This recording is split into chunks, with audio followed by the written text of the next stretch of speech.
கர்த்தராகிய இயேசு கிறிஸ்து நல்லவர். கர்த்தருடைய பரிசுத்த நாமத்துக்கு மகிமை உண்டாகட்டும். கடந்த நேற்று நமக்கு வாக்குத்தத்த ஆராதனையில நாம் தேவன் நமக்கு கொடுத்த யோவேல் தீர்க்கதரிசியின் புத்தகம் 3வது அதிகாரம் 17-18 வசனங்களை நாம் வாசித்து அதிலிருந்து தொடர்ந்து நம்ம செய்தியை நாம் தியானம் செய்ய போகிறோம். கர்த்தர் நம்மோடு பேசுவாராக. வாசிக்கலாம். யோவேல் 3வது அதிகாரம் 17-18 வசனத்தை வாசிக்கலாம். சீயோனிலே வாசமாயிருக்கிற நான் உங்கள் தேவனாகிய கர்த்தர் என்று அப்பொழுது அறிந்து கொள்வீர்கள். அப்பொழுது எருசலேம் பரிசுத்தமாயிருக்கும், அந்நியர் இனி அதை கடந்து போவதில்லை. அக்காலத்தில் பர்வதங்கள் திராட்சரசத்தை பொழியும், மலைகள் பாலாய் ஓடும், யூதாவின் ஆறுகள் எல்லாம் பிரவாகித்து ஓடும். ஒரு ஊற்று கர்த்தருடைய ஆலயத்திலிருந்து புறப்பட்டு சித்தீம் என்னும் பள்ளத்தாக்கை நீர் பாய்ச்சலாக்கும். கர்த்தர் நல்லவர். கர்த்தருடைய பரிசுத்த நாமத்துக்கு மகிமை உண்டாகட்டும். நமது ராஜாவாகிய இயேசு ராஜா சீயோனிலே அவர் வாசமாய் இருக்கிறார். சீயோன் என்பது தேவனுடைய அந்த சிங்காசனம், அது புதிய ஏற்பாட்டு சபை. இந்த சபையிலே நமது ஆண்டவராகிய இயேசு கிறிஸ்து அவர் வாசமாய் இருக்கிறார். அவர் வாழ்கிறார். வாசமாய் இருக்கிறார் என்றால் வாழ்கிறார். அவருடைய ஜனங்கள், எருசலேமில் இருக்கக்கூடிய ஜனங்கள் பரிசுத்தமா இருப்பார்கள் என்று கர்த்தர் இங்கே சொல்லுகிறார். அவர்கள் பரிசுத்தமா இருப்பாங்க. அந்நியர் இனி அதை கடந்து போவதில்லை. இந்த அந்நியன் என்று சொல்லுவது சத்துரு, பிசாசினுடைய அந்தகாரங்கள், தேவனுடைய ஜனங்களுக்கு விரோதமாய் எழும்புகிற சத்துருனுடைய வஞ்சகங்கள். அதுல பாத்தீங்கன்னா நேரடியான தாக்கம், சத்துருடைய நேரடியான தாக்கமும் இருக்கும். சத்துருவினுடைய வஞ்சகத்தினால பிடிக்கப்பட்டிருக்கிற அநேகர் தேவனுடைய பிள்ளைகளுக்கு விரோதமாக வந்து தாக்குகிற தாக்குதலும் இருக்கும். ஆனால் தேவன் சொல்றாரு, எருசலேமில் இருக்கக்கூடிய ஜனங்கள் எல்லாம் பரிசுத்தமா இருப்பாங்களா, அந்நியர் இனி அதை கடந்து போவது இல்லை, அவர்களை யாருமே மேற்கொள்ள முடியாது, அந்த ஜனங்களை யாருமே கடந்து போவதில்லை. அப்படின்னா என்ன அர்த்தம்னா, இஸ்ரவேல் ஜனங்களை, யூதா ஜனங்களை நேபுகாத்நேச்சார் அவர் நாடு கடத்தி கொண்டு போய் 70 ஆண்டுகள் கழித்து மறுபடியுமாய் அவர்கள் தங்கள் சொந்த தேசத்துக்கு திரும்பி வந்தார்களே, அப்படிப்பட்ட சம்பவம் இனி நடப்பதில்லை. சத்துரு இனி என்னுடைய ஜனங்களை தொடுவது இல்லை, கடந்து போவது இல்லை என்பதை குறித்து ஆண்டவர் இங்கே பேசுகிறார். அப்படி இருக்கும்போது பர்வதங்கள் திராட்சரசத்தை பொழியக்கூடிய பர்வதங்களாய் உயர்ந்த அந்த உயர்ந்த ரக திராட்சரசம், அது மாத்திரமல்ல பாலாய் ஓடுகிற அந்த ஒரு ஆசீர்வாதம், ஆடு மாடுகளினுடைய பெருக்கம், அது மாத்திரமல்ல யூதாவின் ஆறுகள் பிரவாகித்து ஓடும் என்று சொல்லி கர்த்தர் நமக்கு இப்படிப்பட்ட ஆசீர்வாதங்களை எல்லாம் கொடுத்தார். அதையெல்லாம் நேற்று வாக்குத்தத்த செய்தியிலே நாம் தொடர்ந்து பார்த்தோம். கர்த்தர் நம்ம மகிமைப்பட்ட கர்த்தருடைய பரிசுத்த நாமத்துக்கு மகிமை உண்டாவதாக. இந்த சீயோனிலே வாசமா இருக்கிற இயேசு ராஜா, அவரை ஆராதிக்கிற அந்த பரிசுத்த ஜனங்களுக்கு, அவருடைய அந்த குடும்பத்துல எப்படிப்பட்ட ஆசீர்வாதம் இருக்கும் என்று சொன்னால், அது திராட்சரசமும் பாலும் கலந்த ஒரு மகிமையின் ஆசீர்வாதமாக அது இருக்கும். அதுதான் நம்ம பார்த்தோம். ஆபிரகாமுடைய வாழ்க்கையில அந்த பாலும் வெண்ணையும் கொடுக்கிற அனுபவத்தை நாம் பார்த்தோம். அதே மாதிரி பார்த்தீங்கன்னா திராட்சரசம் கொடுப்பது என்பது எஸ்தர் புத்தகத்துல வாசிக்கும் போது, அந்த விருந்துல எஸ்தர் அந்த திராட்சரசத்தை கொடுக்கும் போது அவருடைய உள்ளம் களிப்பாய், அகஸ்வேருடைய உள்ளம் களிப்பாக்கப்பட்டு, உனக்கு உன் வேண்டுதல் என்ன என்று கேட்பதை பார்த்தோம். ஏனென்றால் யூதர்களுடைய அந்த ஸ்பெஷாலிட்டியே என்ன அப்படின்னு சொன்னா, யூதர்களுடைய குடும்ப வழக்கமே அது ஆராதனையாகத்தான் இருக்கும். அந்த ஆராதனை எது என்று சொன்னால், நல்ல விருந்துண்டு குடும்பத்துல சமாதானமாய் எல்லாருமே அந்த விருந்துல நல்ல மன மகிழ்ச்சியோடு கூட தேவனை ஆராதிப்பதுதான் யூதர்களுடைய ஆராதனை. அதனால விசேஷமா பார்த்தீங்கன்னாக்கா, அந்த திராட்சரசமும் பாலும் என்பது ஒரு பரிபூரணத்தை குறிக்கும். பூர்த்தியாய் குடியுங்கள், பூரணமாய் பால் கறக்கும் என்பதையெல்லாம் நாம் அதை பார்த்தோம். இன்றைக்கு நாம் இதுல ரொம்ப விசேஷமாய் பார்ப்பது என்ன அப்படின்னா, இப்படிப்பட்ட ஆசீர்வாதங்கள் எல்லாம் நாம் அனுபவிக்க வேண்டுமே ஆனால், முதல்ல நமக்கு விரோதமா இருக்கிற அந்த சத்துரு, அந்நியர் இனி கடந்து வருவதில்லை என்பதை நாம் புரிந்து கொள்ள வேண்டும். நம்முடைய குடும்பத்துல தேவன் பர்வதங்கள் திராட்சரசத்தை பொழியக்கூடியதாய், மலைகள் எல்லாம் பாலாய் ஓடத்தக்கதாய் நம்மை தேவன் ஆசீர்வதித்திருக்கிறார். எத்தனை பேர் விசுவாசிக்கிறீங்க? ஆமெனா? தேவன் நம்மை அப்படி ஆசீர்வதிக்கிற தேவன், நம்முடைய தேவன் சீயோனின் ராஜனாக இருக்கிறார். ஆனால் இந்த சத்துரு என்ன செய்வான் அப்படின்னாக்கா, நமக்கு விரோதமாக வந்து இது எல்லாத்தையும் பார்த்தீங்கன்னாக்கா ஒரே ஒரு காரியம், நம்முடைய சரீர பலவீனங்களில பார்த்தீங்கன்னா அவன் கையை வச்சுக்குவான். என்னதான் நமக்கு வந்து தேவன் ஆசீர்வாதங்கள் எல்லாம் கொடுத்து நம்ம நல்லா சுகபலத்தோடு நல்ல ஆசீர்வாதமாக இருக்க வேண்டும் என்று நம்மை தேவன் ஆசீர்வதித்து இருந்தாலும் சத்துரு வந்து என்ன செய்வான்னா சரீரத்துல பலவீனங்களை கொடுப்பான். அது என்ன செய்யும் அப்படின்னா தேவனை ஆராதிக்க கூடாதபடிக்கு அது ஒரு பெரிய தடையை கொண்டு வரும். நல்லா கவனிங்க, இந்த வியாதி அப்படின்னா என்ன, வியாதி அப்படின்னா என்ன, இது வியாதி எங்கே உண்டாச்சு அப்படின்னா ஏதேனில தேவனோட கூட முகமுகமாய் தேவனோடு உறவாடி கொண்டு பேசி கொண்டிருந்த அந்த குடும்பத்துல ஓடி ஒளிந்தாங்க பத்தி, அதுதான் வியாதி. அதுதான் வந்து பலவீன நோய்கள். நல்லா புரிஞ்சுக்கணும், ஒரு விஷயத்தை நல்லா புரிஞ்சுக்கணும். ஏன்னா மனுஷன் வந்து அந்த செல்ஃப், அந்த சுயத்துக்குள்ள போயிட்டு தேவனை ஆராதிக்க கூடாதபடிக்கு, தேவனுடைய பிள்ளைகளா இல்லாதபடிக்கு அவன் என்ன செய்யறான்னாக்கா இந்த சரீர பலவீனத்தை கொடுத்து ஜனங்களை என்ன செய்யறா தேவனை விட்டு பிரிக்கிற ஒரு பயங்கரமான பொல்லாத ஒரு காரியம்தான். அந்நியர் இனி அதை கடந்து போவது இல்லை, உன்னை அடிமைப்படுத்துவது இல்லை, உன்னை கேப்டிவிட்டி பண்ணுவது இல்லை. நம்ம சரீரத்துல நல்ல சுகபலத்தோடு நல்ல ஆரோக்கியத்தோடு இருந்தா மாத்திரம்தான் தேவன் கொடுக்கிற ஆசீர்வாதங்களை அனுபவித்து அதை நல்ல மனமகிழ்ச்சியோட எல்லாருக்கும் பகிர்ந்து கொடுத்து தேவனை ஆராதனை செய்ய முடியும். எத்தனை பேர் சொல்றது புரியுது? நமக்குள்ள இருக்கக்கூடிய இந்த மனமகிழ்ச்சி தான் தேவனுக்கு நாம் செய்கிற ஆராதனை. தேவன் கொடுக்கிற இந்த ஆசீர்வாதங்களை நம்ம எல்லாரும் நம்ம குடும்பத்தோட நம்முடைய சகோதர சகோதரிகளோடு அனுபவித்து அதை திராட்சரசத்தோடும் பாலோடும் பூர்த்தியாய் திருப்தியாய் அனுபவிப்பது என்பதுதான் தேவனுக்கு நாம் செய்கிற ஆராதனை. இதை செய்ய வேண்டுமே ஆனால் நமக்கு என்ன தேவை அப்படின்னா சரீரத்துல நல்ல சுகபலன் தேவை. நல்லா கவனிங்க, இதுதான் வந்து பிசாசு என்ன செய்தான் என்றால், ஏன்னா தேவன் வந்து நித்தியரா இருக்கிறார். தேவன் வந்து நித்தியர், அவர் ஆரம்பமும் முடிவும் இல்லாதவர்.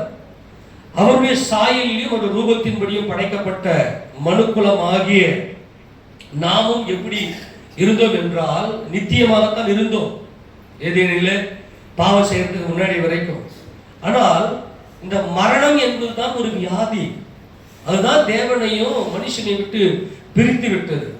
இப்ப பிசாசு என்ன சொல்றா தெரியுமா? யோபுவின் புத்தகத்தை வாசிக்கும் போது பிசாசு என்ன சொல்றான்? யோபுவுக்கு உண்டான எல்லாவற்றையும் கையை வச்சு எல்லாத்தையும் சத்துரு அழிச்சு போட்டான். அப்போ யோபு தன்னுடைய உத்தமத்துல உறுதியா இருந்த போது பிசாசு சொல்ற ஒரு வார்த்தை என்னன்னா, நீ அவனுக்கு வியாதியை கொடுங்க. நல்லா கவனிங்க, புரிஞ்சுக்க. யோபுவுக்கு பயங்கரமான ஆசீர்வாதங்கள், நல்ல ஐஸ்வர்யங்கள், 10 பிள்ளைகள், எவ்வளவு பெரிய சுபிக்ஷமாக ஒரு மகிமையா இருந்தார். நல்லா கவனிக்கணும். இது எல்லாவற்றையும் சத்துரு போயிட்டு அழித்து போடுறான், கர்த்தருக்கு அனுமதி கொடுக்கிறாரு. ஆனாலும் யோபு தன்னுடைய உத்தமத்தில் இருந்த போது தோலுக்கு பதிலாக தோலையும் தன் ஜீவனுக்கு பதிலாக மனுஷன் தனக்கு உண்டான எல்லாவற்றையும் கொடுத்து விட்டு உங்களை தூஷிப்பான். அவன் மனசு உடைஞ்சிடும்.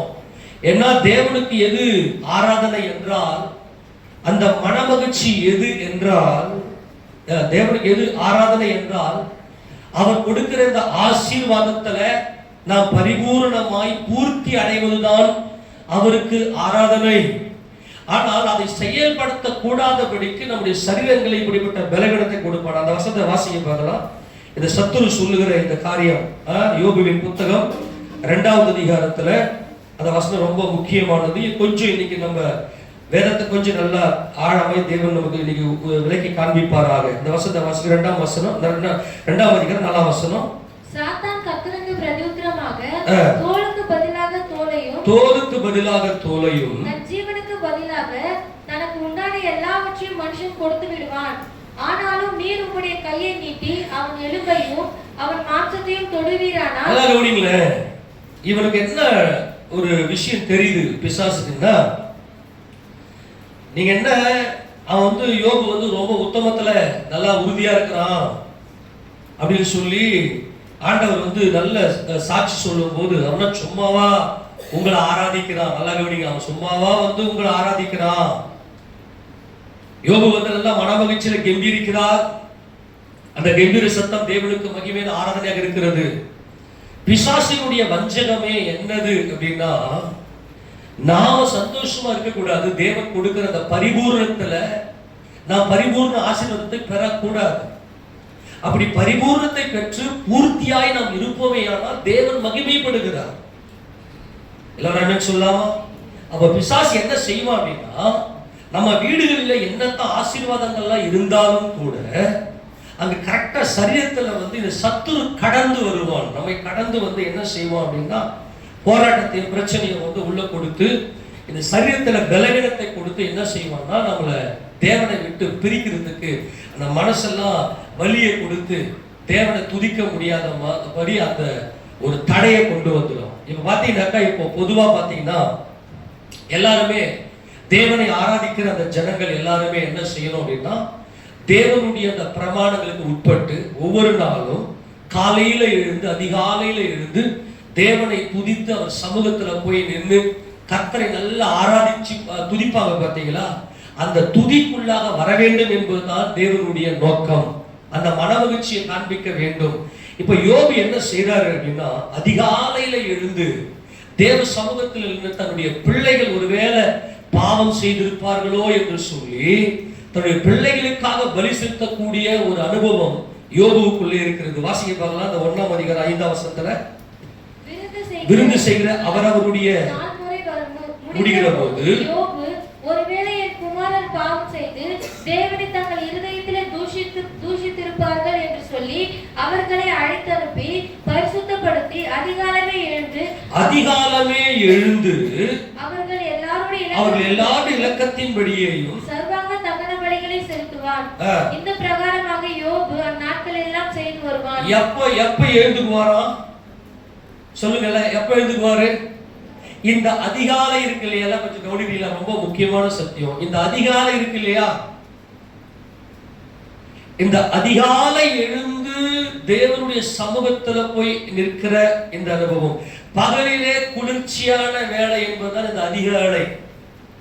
தேவனையும் மனிதனையும் விட்டு பிரித்த ஒரு பயங்கரமான ஒரு அந்தகாரம் எது அப்படின்னு சொன்னா, இந்த அதிகாலையில உறவாடாத தேவனுடைய சமூகத்துல தேவனுடைய அந்த அவருடைய பாதப்படியில போய் நின்று, அப்பா உங்களுடைய மகன் வந்திருக்கிறேன் என்று சொல்லி மனமகிழ்ச்சியோட போய் நம்ம நிற்போம். பார்த்தியா? அந்த அந்த உறவு யார் யாருக்குள்ள இல்லையோ அவர்கள் எல்லாருக்குள்ளுமே வியாதி இருக்கிறது. அதுதான் மரண வியாதி. யோபுவினுடைய வழக்கம் என்ன வழக்கம் அப்படின்னு சொன்னா, சத்துரு யோபுவினுடைய வாழ்க்கையில கடந்து போகவே முடியல. எப்படியாகிலும் யோபுவை வந்து இந்த அதிகாலை ஜபத்தை விட்டுட்டு தேவனோடு இருக்கக்கூடிய அந்த உறவை துண்டித்து போடும்படிக்கு தான் பிசாசு உள்ளே வந்து தன்னுடைய வேலையை காட்டுறான். ஆனால் சியோனின் ராஜாவை யார் ஒருத்தர் நோக்கி பார்க்கிறானோ, சியோனிலே ராஜா வாசமா இருக்கிறார். சியோனிலே வாசமா இருக்கிற ராஜா என் ஆண்டவராகிய இயேசு ராஜா. நான் மறுபடியும் சொல்லுகிறேன், பழைய ஏற்பாட்டு கால தெய்வம் யார் அப்படின்னா, அது நிறைய பேர் வந்து பிதான்னு சொல்லி என்ன பண்ணுவாங்க, ஒரு மாதிரி பேசுவாங்க. நல்லா கவனிங்க. பழைய ஏற்பாட்டு காலத்துல வெளிப்பட்டது அத்தனையுமே கிறிஸ்து இயேசு தான். ஆமெனா? என்ன தேவனை ஒருவனும் ஒரு காலம் கண்டதில்லை. ஆனால் தேவனுடைய வார்த்தையை தான் கிறிஸ்து இயேசு வெளிப்படுத்துகிறார். தேவ சித்தத்தின்படிதான் வெளிப்படுத்துகிறார். அப்போ யோபு கண்ட அந்த யெகோவா தேவன், அந்த கர்த்தர் யார் என்றால் இயேசு தேவன், சியோனின் ராஜன். அவர் ஜெயம் கொண்டவர் என்பதை, அவர் சியோனிலே வாசமா இருக்கிறார் என்றால் அவர் ஜெயம் கொண்டவர் என்கின்ற அனுபவத்தில் வந்து அவரை ஆராதிக்கிற அந்த பரிசுத்த கூட்டம், அந்த சியோனின் ராஜாவை யார் பார்க்கிறார்களோ அவருடைய வாழ்க்கையில வியாதி கிடையாது. எல்லாரும் சொல்லாமா? நான் சொல்றதெல்லாம் புரிந்துக்கொள்ள. வியாதி அப்படின்னா என்ன? ஒருத்தருக்கு பலவீனம் இருக்கு, ஒருத்தருக்கு நோய் இருக்கிறது. நான் சொல்றத கவனிங்க. ஒருத்தருக்கு நோய் இருக்கிறது அப்படின்னா என்ன அர்த்தம் அப்படின்னா, அவர்கள் அதிகாலையில தேவனோடு கூட தொடர்புல இருக்க மாட்டாங்க. அவர்கள் அத்தனை பேருமே பார்த்தீங்கன்னா எப்படிப்பட்டவங்கன்னா அவர்கள் நோய் கொண்டவர்கள், அவர்களுக்குள்ள வியாதி இருக்கிறது. அப்ப தேவனை ஆராதிக்கிற அந்த கூட்டம் என்ன செய்யும்னா அதிகாலமே போயிட்டு தேவனை தேடி தேவனுடைய சமூகத்துல தங்களை அர்ப்பணித்து ஆராதிக்கிற அந்த மகிமைக்குள்ளாக இருக்கும். இஸ்ரவேல் ஜனங்களுக்கு கர்த்தர் சொல்லிக் கொடுத்த கட்டளை என்ன கட்டளை அப்படின்னா, இந்த அதிகாலை அவரை தேடுகிற அந்த அனுபவம், அவர் சமூகத்துல நிற்கணும். அதிகாலையில இப்ப ஆண்டவர் மோசையை கூப்பிடுறாரு. மோசை என்ன பண்றாரு? அதிகாலமே எழுந்து என்ன பண்றாரு? அங்க மலைக்கு போயிட்டு 40 நாள் காத்திருக்கிறார். ஆபிரகாம் அதிகாலையில எழுந்து தன்னுடைய மகனை அழைத்து கொண்டு அவர் பலி செலுத்தும்படி கடந்து போகிறார். இந்த உறவை பிசாசானவன் என்ன செய்வான்னா துண்டித்து போடுவான். நல்லா கவனிக்கணும். நிறைய பேருக்கு இன்னைக்கு வியாதினா என்ன, பலவீனம்னா என்ன என்பதை குறித்த ஒரு தெளிவு இல்லாமல் இருக்கிறீங்க. இதை நல்லா புரிந்து கொள்ளுங்க. இன்னைக்கு கர்த்தரோடு கூட அதிகாலையில பகலில குளிர்ச்சியான வேளையில தோட்டத்துல உலாவுகிற தேவனோடு கூட நாமும் உலாவும்படி, நாமும் அவரோடு பேசும்படி, நல்ல அவரோடு தொடர்புல இருக்கிறவர்கள் ஜீவனோடு இருக்கிறார்கள். நான் சொல்றது புரியுதா? ஆமென் சொல்லாமா? நல்லா கவனிங்க. இவர்களுக்கு தேவன் சகல விதமான ஆசீர்வாதத்தையும் கொடுத்து பர்வதங்கள் திராட்சரசத்தையும் மலைகள் பாலையும் பொழியத்தக்கதான ஒரு மகிமையான ஆசீர்வாதத்தை கொடுத்து தேவன் இந்த குடும்பத்துல பரிபூரணமான ஆசீர்வாதத்தை தேவன் கட்டளையிடுகிறார். ஆனால் பிசாசுடைய நோக்கம் என்ன நோக்கம் அப்படின்னா, இப்ப உதாரணத்துல சொல்றேன், உடம்பு நல்லா இருக்கிற வரைக்கும், உடம்பு நல்லா இருக்கும் போது காலையில இருந்து ஜெபம் பண்ணுவோம், நல்லா பாடி துதிப்போம். 4 மணிக்கு எழுந்துக்கிறவங்க, 5 மணிக்கு எழுந்துக்கிறவங்க, அல்லது 4:30 மணிக்கு, சில பேர் 3 மணிக்கு எழுந்து தேவ சமூகத்துல நின்று நல்லா ஆரம்பம் பண்ணுவாங்க. உதாரணத்துக்கு சரீரத்துல பலகீனம் வந்துருச்சுனாக்கா அநேத்திக்கு எழுதி ஜெபம் பண்ண முடியுமா? நான் சொல்றதெல்லாம் கவனித்துக் கொள்ளுங்க. அநேத்திக்கு என்ன நடக்கும்? நமக்கு ஜெபம் பண்ண முடியாம உடலெல்லாம் வலிக்குது, ரொம்ப முடியல, என்னால் எழுந்து கூட ஜெபிக்க முடியல. நல்லா கவனிக்கணும். இது பிசாசுடைய ஒரு பயங்கரமான ஒரு தந்திரம். என்ன அப்படின்னா, இந்த சரீரத்துல வியாதியை கொண்டு வருவது. வியாதி என்பது நம்முடைய சரீரத்துல தொடர்ந்து நிலைத்திருக்கும் நோய். சரீரத்தினுடைய உறுப்புகளை எல்லாம் பாதிப்படைய செய்து சரீரத்தில் இருக்கக்கூடிய உறுப்புகளை எல்லாம் அழுக செய்வான். பிசாசு என்ன செய்வான் அப்படின்னா, சரீரத்தில் இருக்கக்கூடிய அந்த உடல் உறுப்புகளை எல்லாம் என்ன செய்வான்னா செயலிழக்க செய்வான். பாருங்க, அதுக்கு பேரு வியாதி. அதுக்கு பேர் என்ன பேரு? வியாதி. அதுதான் நோய் உள்ளவர்கள். ஆனால் கர்த்தராகிய இயேசு கிறிஸ்துவை தங்கள் சொந்த இரட்சகராக ஏற்றுக்கொண்டவர்களுக்கு இந்த நோயிலிருந்து கிறிஸ்து இயேசு விடுதலை கொடுக்கிறார். ஆமென் சொல்லாமா? அல்லேலூயா சொல்லாமா? ஆனால் நல்லா இதை புரிந்து கொள்ளணும். இது எப்படி கொடுக்கிறார் தேவன், இதை எப்படி நமக்கு தேவனை ஆராதிக்கும்படி செய்கிறார் என்பதை நல்லா புரிந்து கொள்ள வேண்டும். இப்ப ஆண்டவர் இஸ்ரவேல் ஜனங்களுக்கு ஒரு வாக்குத்தத்தம் கொடுக்கிறார். இந்த அதிகாலையில எப்படி அவர்கள் தேட வேண்டும் என்று சொல்லி ஒரு வசனத்தை வாசிக்க பார்க்கலாம். சங்கீதங்களின் புத்தகம் சங்கீதம் 57:7 வசனத்தை வாசிக்க பார்க்கலாம்.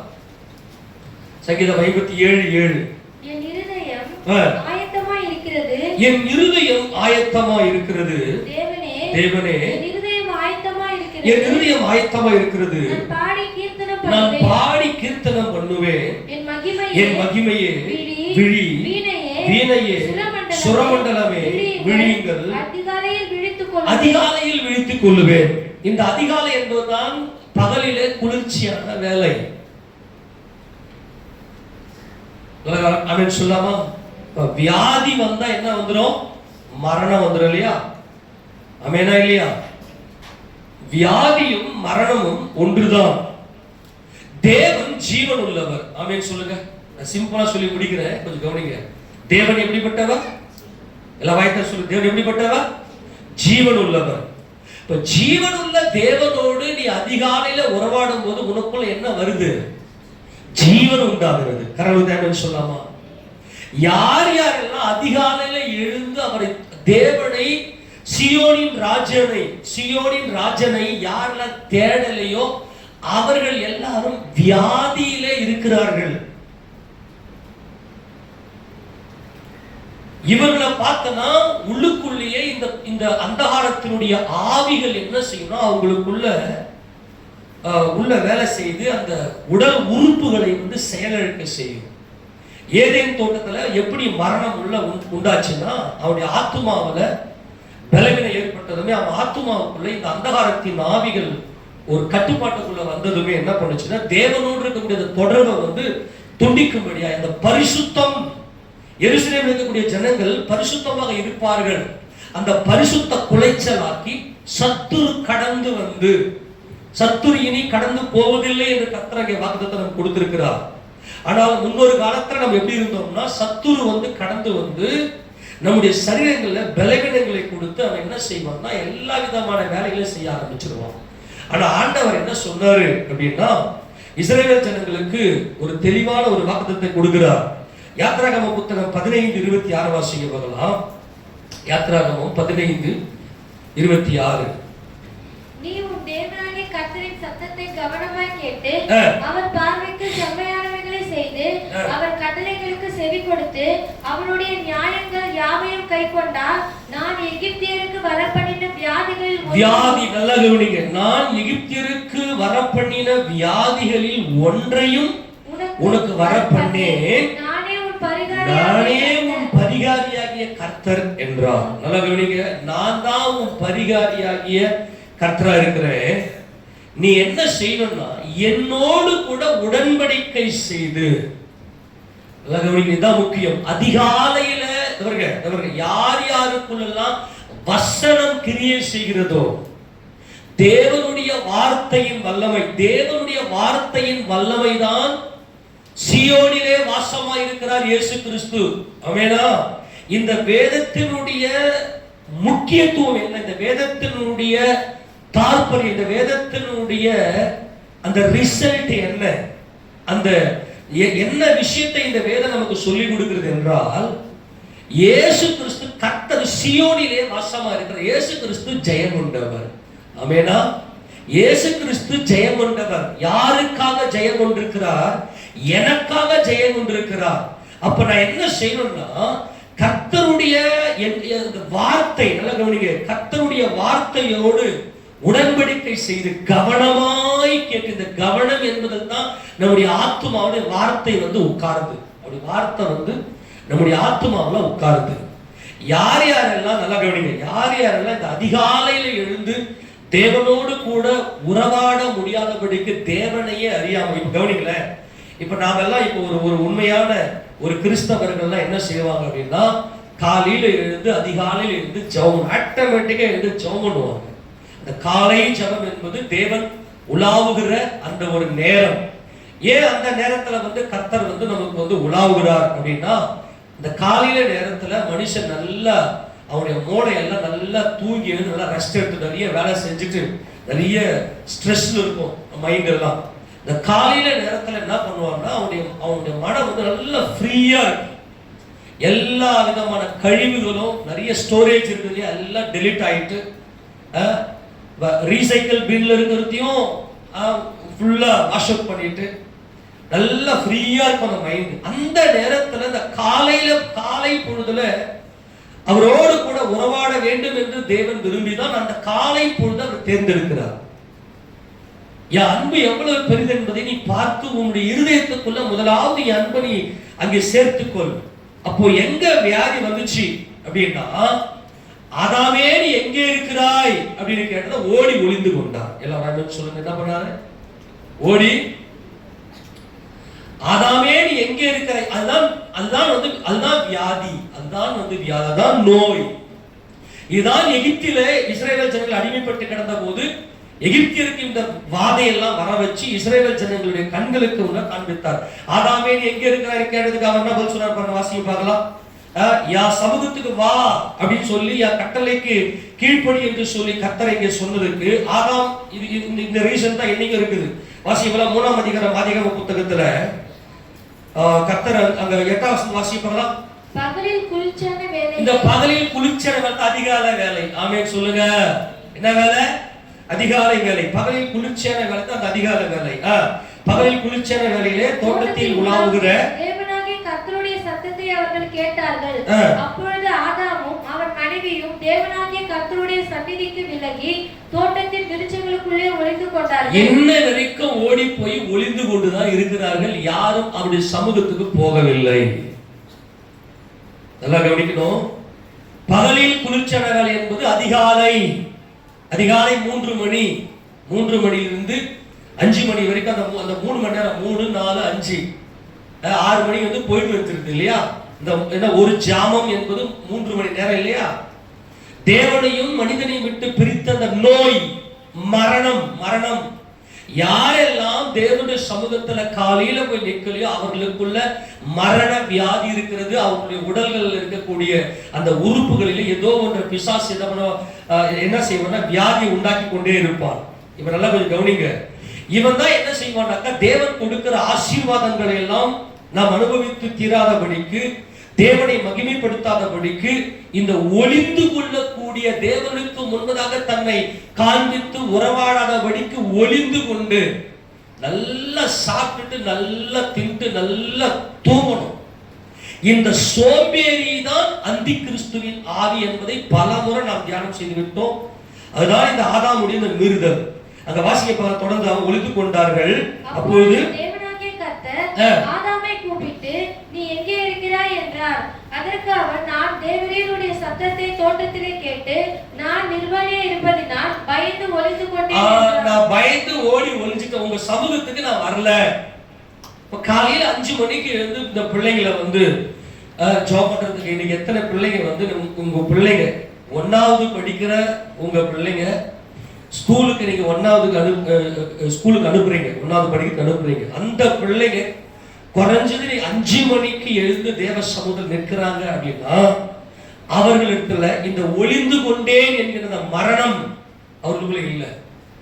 அந்த பிள்ளைகளுக்கு அந்த மாதிரி பயிற்சி நீங்க கொடுக்கணும்னா நீங்க எந்த அளவுக்கு நீங்க வந்து தயாராக இருக்கணும். அப்பனா நீங்க சியோனிலே வாசமா இருக்கிற நமது ராஜாவை நீங்கள் இன்னும் தரிசிக்கவில்லை.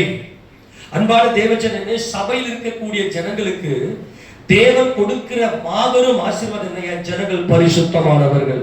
ஆமென் சொல்லாமா? என் ஜனங்கள் பரிசுத்தமானவர்கள். எருசலேமில் இருக்கக்கூடிய என் ஜனங்கள் பரிசுத்தமானவர்கள். அவர்களை எல்லாம் நான் மீட்டுக் கொள்ளுகிறேன்.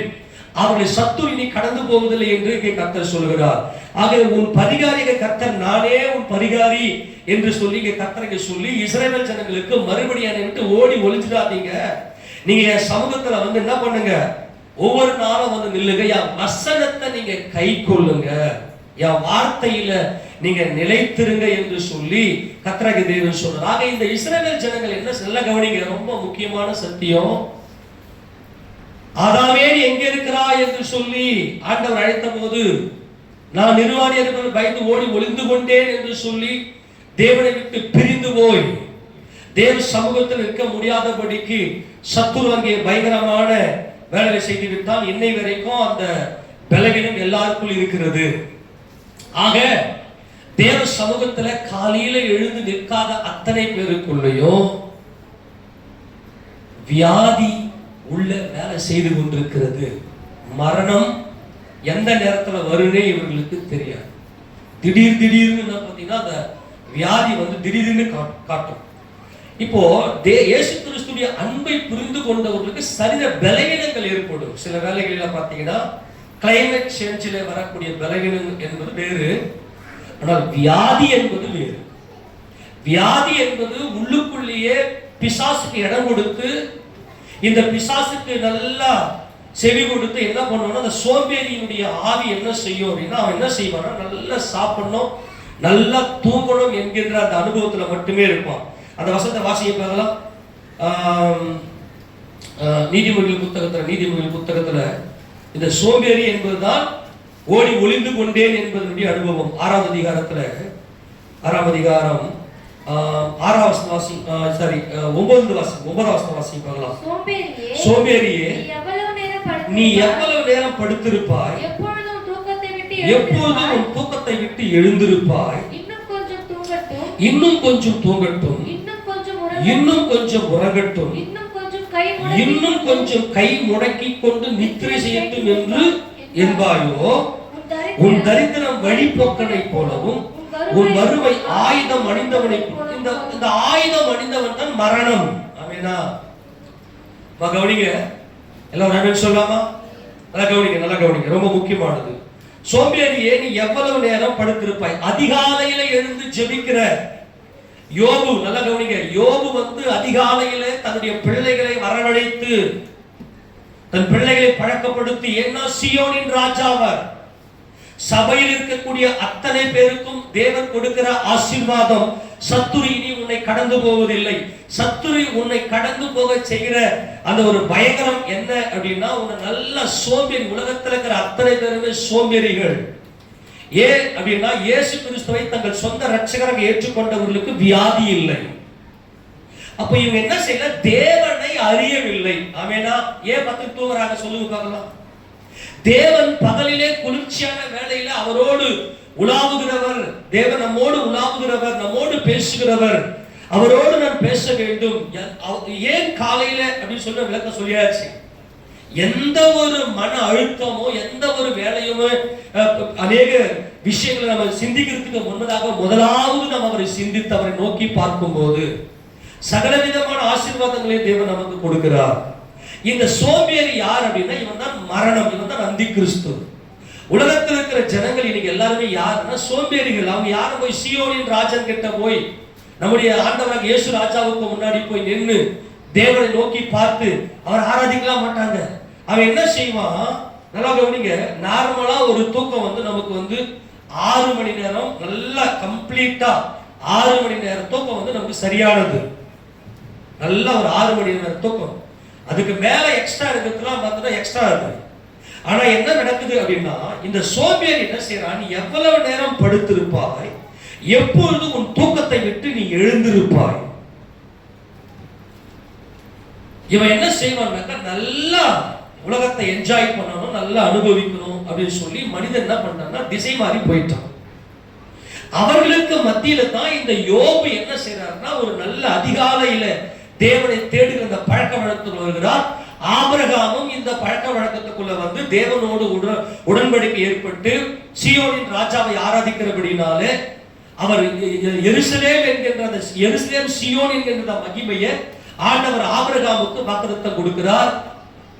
அதை இஸ்ரவேல் ஜனங்கள் சுதந்திரித்துக் கொள்கிறார்கள். இந்த சீயோனின் ராஜாவை நோக்கி பார்க்கிற யாவருக்குள்ளமே பர்வதங்கள் திராட்சரசத்தையும் மலைகள் பாலையும் கொடுக்கத்தக்கதான ஆசீர்வாதத்தை அனுபவிப்பார்கள். சத்துரு இனி கடந்து போவதில்லை. அந்த சத்துரு தான் இந்த பிரிவினை ஏற்படுத்தி தேவனை ஆராதிக்க கூடாதபடிக்கு உள்ளே வர்றான். நல்லா கவனிங்க, இன்னும் கொஞ்சம் தூங்கட்டும், இன்னும் கொஞ்சம் உறங்கட்டும், இன்னும் கொஞ்சம் கை முடக்கி கொண்டு நித்திரை செய்யட்டும் என்பாயோ. ஓகே, நீ செய். உனக்கு என்ன நடக்குது அப்படின்னா, உன் தரித்திரம் வழிபோக்கனை போல. உன் தரித்திரம் வழிபோக்கன் அப்படின்னா என்னன்னா, உனக்கும் தேவனுக்கும் எந்த தொடர்பும் இல்லை, அவரிடத்துல உனக்கு பங்கு இல்லை. தரித்திரம்னு என்னதுங்க? நமக்கு ஐஸ்வர்யம் இல்லை, நீ தேவனோடு நல்ல ஒரு உறவாடக்கூடிய அனுபவத்தில் இல்லை, அதனால உனக்கு எந்த பங்கும் இல்லை. உன் தரித்திரம் வழிபோக்கனை போலவும் உன் வறுமை ஆயுதம் அணிந்தவனை போலவும். தேவனுடைய ஆசீர்வாதம், அவர்தான் உனக்கு சகலத்தையும் பெற்று கொடுத்திருக்கிறார். அவர்தான் சீயோனின் ராஜன். அவர் உனக்காக யுத்தம் பண்ணி சகலத்தையும் செய்து முடித்து உனக்காக யாவையும் செய்து முடித்திருக்கிறார் என்பதை நீ பெற்றுக்கொள்ளாமல் இருக்கிறாய். உன்னை சாகடிச்சிடும். ஆமெனா? இஸ்ரவேல் ஜனங்களுக்கு கர்த்தர் இந்த உடன்படிக்கை கொடுத்து தேவ சமூகத்தில் வரும்படி நல்லா கிருபை பாராட்டினார். ஆனா இவங்க என்ன செய்தாங்க அப்படின்னா, கர்த்தருடைய சமூகத்தை இவர்கள் மறந்தார்கள். கர்த்தருடைய சமூகத்தை மறந்ததுமே, சத்துருக்கு இடம் கொடுத்ததுமே, பிசாசு உள்ள உட்கார்ந்து பயங்கரமான கிரியை செய்ய ஆரம்பிச்சான். ஜனங்களுடைய வாழ்க்கையில பயங்கர போராட்டம், வியாதி, வறுமை, வேதனை எல்லாம் கூடிச்சு. தேவன் என்ன செய்தார்னா, அவங்கள பாபிலோனுக்கு நாடு கடத்தி விட்டார். ஆமென் சொல்லுவோமா? பாபிலோனுக்கு போய் 70 வருஷம் முடிஞ்சு அவங்க மறுபடியும் தன்னுடைய சொந்த தேசத்துக்கு வந்தாங்க. ஏன்னா தேவனை இப்ப யாருமே அறியல. எல்லாருக்குள்ளும் பிசாசு, இந்த அந்தகாரம் உள்ளே கிரியை செய்கிறது. வழிபோக்கன் உள்ளே விட்டான். இந்த துஷ்ட உள்ளே விட்டான். அப்போ ஆண்டவர் இஸ்ரவேல் ஜனங்களுக்கு அப்படிப்பட்ட சூழ்நிலை ஒரு வாக்குத்தத்தம் கொடுக்கிறாரு. என் குமாரனை அனுப்புவேன், சீயோனின் ராஜனை அனுப்புவேன். அவர் உனக்குள்ள இருக்கக்கூடிய எல்லா வியாதிகளிலிருந்து உனக்கு விடுதலை ஆக்குவார். நீங்க ஏசப்பா ஊழியம் செய்த நாட்கள்ல மட்டும் பாத்தீங்கன்னா பிசாசு பிடிச்சவங்க அப்பதான் ரொம்ப அதிகமா இருந்தான். அதுக்கு முன்னாடி வரைக்கும் இல்லையா? அப்ப நல்லா கொஞ்சம் கவனிங்கள.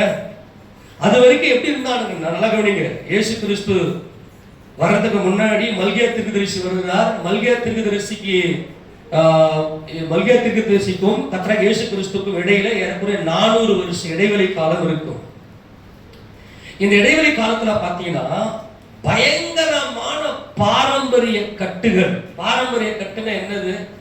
அவனவன் தன் மூளையில தோன்றின அந்த பொல்லாத வழி, தேவனுடைய வழியை விட்டுட்டு அவனவன் தன் பொல்லாத வழியில் இந்த சோம்பேறியினுடைய வழியை கை கொண்டு இந்த உலகத்துல எப்படி நல்ல சுகபோகமா இருக்கலாம் அதை மட்டும் மைண்ட்ல செட் பண்ணிக்கிட்டு காலையில எழுந்து போய் தேவ சமூகத்துல துதித்து அவரை மகிமைப்படுத்த வேண்டும், வார்த்தையை கேட்க வேண்டும், அவர் பேசுவதை கேட்க வேண்டும் என்கின்ற அந்த ஒரு உடன்படிக்கை எல்லாம் உதறி தள்ளிவிட்டதுனால இயேசு ராஜா ஊழியம் செய்த நாட்கள்ல பாத்தீங்கன்னாக்கா பயங்கரமான ஒரு பிசாசு பிடித்தனுடைய அந்த காரியத்தை நிமித்தமாய் பிசாசு பிடிச்சவன், பயங்கரமான வியாதி உள்ளவன், குஷ்டரோகம் உள்ளவன், இப்படிப்பட்ட ஜனங்கள்லாம் பயங்கரமா இருந்தாங்க.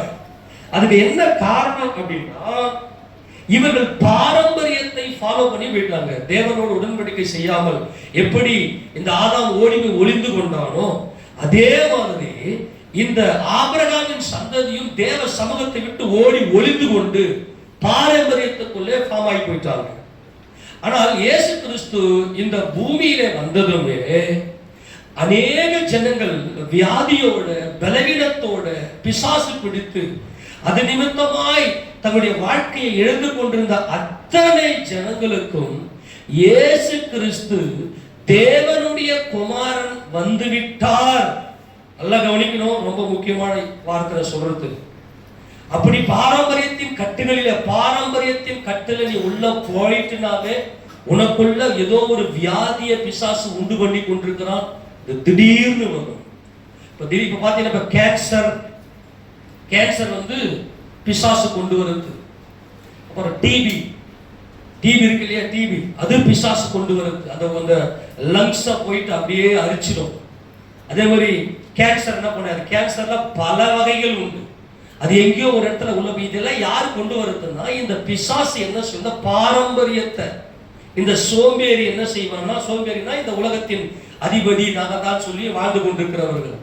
இதெல்லாம் என்ன செய்யறாங்க? சரீரத்துல இந்த பலவீனத்தை கொடுத்து வியாதியை கொடுத்து நோயை கொடுத்துரும். ஒரு உடல் உறுப்பை வந்து பாதிப்படைய செஞ்சு இப்ப இவங்களெல்லாம் நீ பார்த்தா எந்த ஹாஸ்பிட்டலுக்கு போனாலும் எல்லாமே நல்லா நார்மலா தான் இருக்குது, ஆனா என்ன இந்த ரிசல்ட்டை கண்டுபிடிக்க முடியல அப்படின்னு சொல்லுவாங்க. அப்படி இல்லைன்னா தீவிரமாவே இருக்குது, இந்த வியாதி வந்து ரொம்ப தீவிரமாவே இருக்குது, இதை நாங்கள் ஒன்றும் பண்ண முடியாது அப்படின்னு சொல்லிடுவாங்க. இதுக்கு என்ன காரணம்னா பிசாசு உள்ள புகுந்து இந்த உடல் உறுப்புகளை எல்லாம் அழிக்க சேராம பாருங்க. அதுக்கு பேர் தான் நோய். பலவீனம் என்பது கிளைமேட் சேஞ்சில் வரக்கூடியது, அது பிரச்சனை கிடையாது.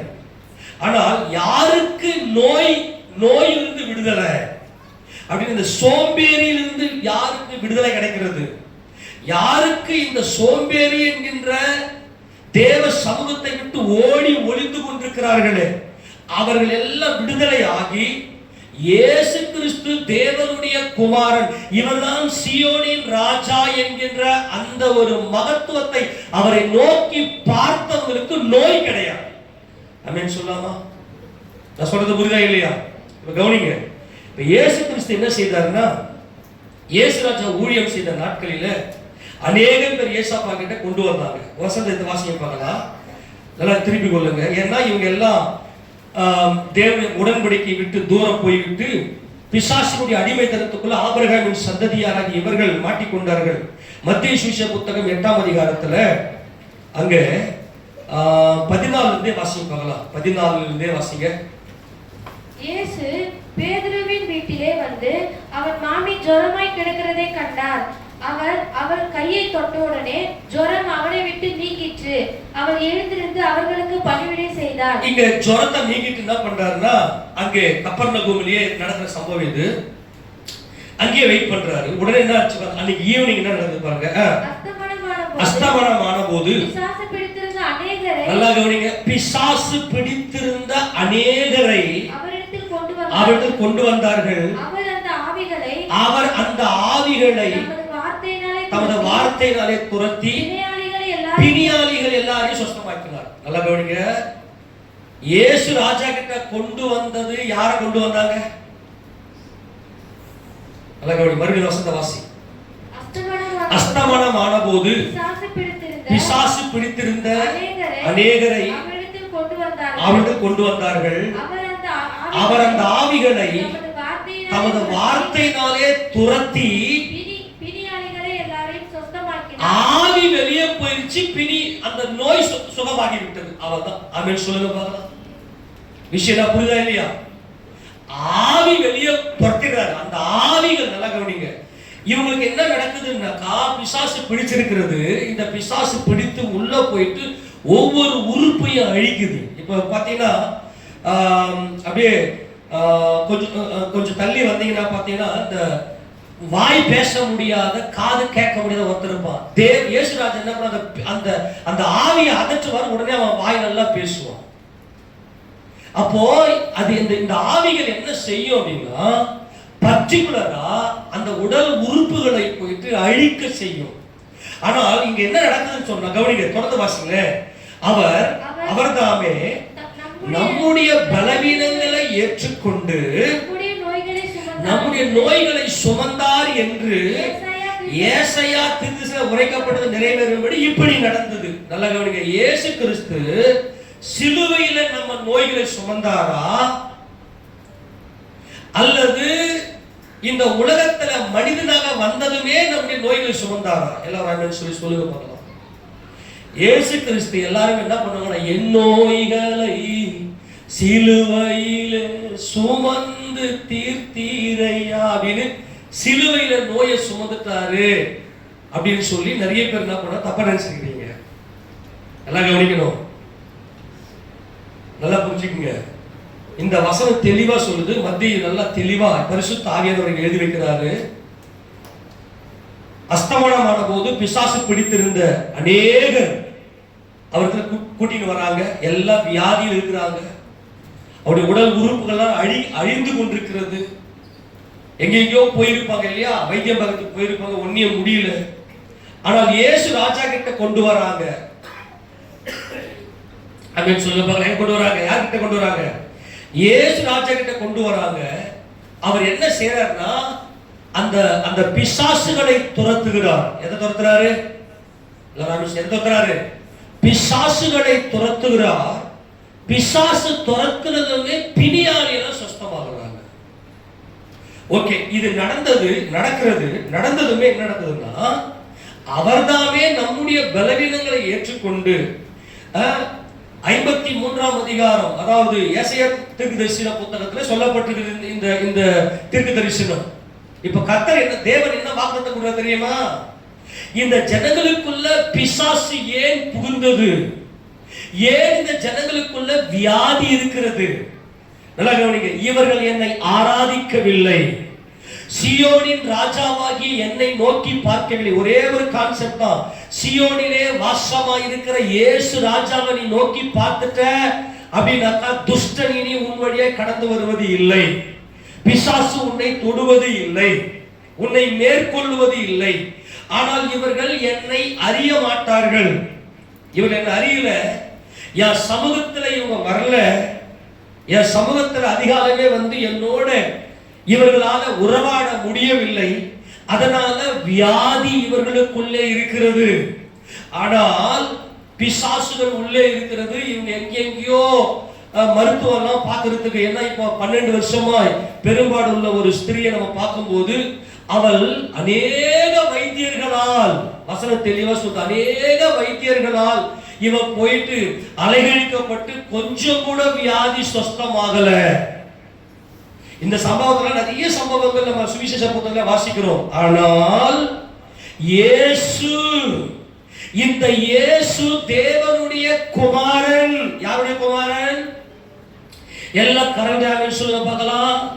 தேவனை விட்டு தூரம் போன இந்த ஜனங்கள், இயேசு தேவனுடைய குமாரன், இவரிடத்திலே வந்தால் நாங்கள் சுகமடைவோம். ஆபிரகாமின் சந்ததியாராகிய நாங்கள் இவரிடத்தில் வந்தால் நாங்கள் சுகமாவோம். எங்களுக்குள் இருக்கக்கூடிய இந்த வியாதியை குணமாக்க இவருக்கு மாத்திரமே வல்லமை உண்டு. இவர் ஒரு டாக்டர் அல்ல. நாங்கள் எதிர்பார்த்து என்ன, நாங்கள் வைத்தியர்கிட்ட போகிறோம், எங்கள் நோய்கள் எல்லாம் குணமாகிறதுக்கு ஒரு வைத்தியர்கிட்ட போகிறோம். இவர் வைத்தியர் அல்ல, இவர் தேவனுடைய குமாரன் அப்படின்னு யாரெல்லாம் இயேசுவை தேவனுடைய குமாரன் நோக்கி பார்க்கிறாங்களோ, இப்போ அவங்களுக்குள்ள தேவன் உள்ளே அந்த விசுவாசம் வந்து விடுகிறது. உறவு புதுப்பிக்கப்படுகிறது. தேவனோடு அதிகாலையில பேச ஆரம்பித்து விடுகிறார்கள். அவர்களுக்குள்ள இருக்கக்கூடிய நோய் அவர்களை விட்டு நீங்குகிறது. கையெழுத்து செலுத்துவோமா? அவர்தாமே நம்முடைய பலவீனங்களை ஏற்றுக்கொண்டு நம்முடைய நோய்களை சுமந்தார். எதை சுமந்தார்? நோய் என்பது நம்முடைய உடலுக்குள்ளே இருக்கக்கூடிய உடல் உறுப்புகளினுடைய அழிவு. கிட்னி, நிறைய பேருக்கு கிட்னில ப்ராப்ளம், இன்னைக்கு டயாலிசிஸ், இன்னைக்கு ஏகப்பட்ட பேர் டயாலிசிஸ் போறாங்க. ஹார்ட்ல ப்ராப்ளம், அப்புறம் கல்லீரல் பிரச்சனை, அப்புறம் உள்ள குடல் பிரச்சனை, கேன்சர், அப்புறம் டிபி, அப்புறம் முடக்குவாதங்கள். இன்னைக்கு ஏகப்பட்ட உடல் உறுப்புகள்ல பாதிப்பு ஏற்பட்டு இப்படிப்பட்ட நோய்களோடு, நான் சொல்றது நோய்களோடு இருக்க வேண்டும் என்பது தேவ நோக்கம் அல்ல. சியோனிலே வாசமா இருக்கிற நமது கர்த்தராகிய இயேசு ராஜாவை யாரெல்லாம் நோக்கி பார்க்கிறார்களோ அவர்களுக்குள்ள இருந்து இந்த நோய் இயேசு ராஜா சுமந்து கொள்ளுகிறார். என்ன சுமந்து கொண்டார்? அப்படி என்ன சுமந்து கொண்டார் என்றால், அவர்களுக்குள்ள அந்த விசுவாசம் வந்து விட்டது. இவர் மனிதன் அல்ல, இவர் மனிதனாக வந்த தேவன், இவர் தேவனுடைய குமாரன் என்கின்ற அந்த உறவு, தேவனோடு வரக்கூடிய இருக்கக்கூடிய அந்த உறவு புதுப்பிக்கப்பட்டதுமே எல்லாருடைய வியாதியையும் தேவன் எடுத்து போடுகிறார். அப்போ இவர்கள் இயேசு கிறிஸ்துவை தேவனுடைய குமாரன் என்று விசுவாசிக்கும் போது அவர்கள் மறுபடியும் ஜெபத்துல அவர்கள் புதுப்பிக்கப்படுகிறார்கள். நல்லா கவனிங்க, இயேசு ராஜா இந்த பூமிக்கு வந்ததுக்கான கான்செப்ட் என்ன தெரியுமா? யாருக்காக வந்தாரு? இஸ்ரவேல் ஜனங்களுக்காக தான் வந்தாரு. காணாமற் போன ஆடுகளாகிய இஸ்ரவேல் வீட்டாரிடத்திற்கு அனுப்பப்பட்டேன் என்று வேறொன்றுக்காக அனுப்பப்படவில்லை என்று கர்த்தர் சொல்வார். ஏன் இஸ்ரவேலுக்கு மட்டும் அனுப்பினாரே? அவர்கள் ஆபிரகாமின் சந்ததியார். அவர்கள் அதிகாலையிலே தேவனை தேடுகிற சியோனின் ராஜாவை நோக்கி பார்க்கிறவர்கள். இடையில இவர்கள் தடம் மாறி வழி மாறி பிசாசுடைய அடிமைத்தனத்துக்கு போயிட்டு வியாதியில் அகப்பட்டு கிடக்கிறார்கள். ஆக இயேசு ராஜா அவங்கள மட்டும் சுகப்படுத்த வந்தாரு. ஆமெனா? நான் சொல்றது புரிஞ்சு போச்சா? யார் யாருக்குள்ளெல்லாம் தேவனோடு உறவு இல்லையோ அவர்கள் அத்தனை பேருமே வியாதிகள், மரணம். அவர்களுக்கு இப்ப நல்லா இருப்பாங்க. நல்லா கவனிங்க, இப்ப நல்லா இருப்பாங்க. இப்ப பாத்தீங்கன்னாக்கா சில பேர் பாத்தீங்கன்னா, என்னால இந்த குடி பழக்கத்தை விடவே முடியல, என்னால இந்த போதையை பயன்படுத்த, இந்த கஞ்சா சாப்பிடறத என்னால விடவே முடியல. அப்புறம் நான் இப்ப நிறைய சொல்லுவாங்க என்னால முடியல. அதுக்கு என்ன ரீசன் அப்படின்னா, உள்ளுக்குள்ள 1000 பேய் உள்ள உட்கார்ந்து இருக்கும். இதை நீ பண்ணியே ஆகணும், இதை நீ பண்ணியே ஆகணும்னு தூண்டி விட்டு இந்த பேய்கள் எல்லாம் என்ன செய்யணும், கொஞ்சம் கொஞ்சமாக உடல் உறுப்புகளை எல்லாம் அழிக்க ஆரம்பிக்கும். சில பேர் எனக்கு எந்த ஒரு பழக்கமும் இல்லைன்னு சொல்லுவாங்க.